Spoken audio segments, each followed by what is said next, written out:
همه روزه بودن، همه شب نماز کردن، همه سال حج نمودن،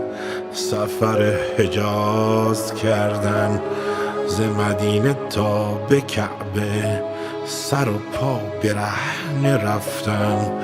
دو لب از برای لبیک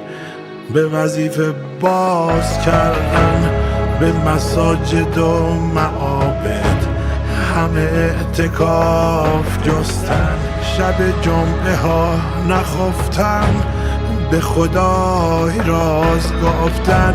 ز وجود بی نیازش طلب نیاز کردن، به خدا که هیچ کس را ثمر آنقدر نباشد که به روی ناامیدی در بسته باز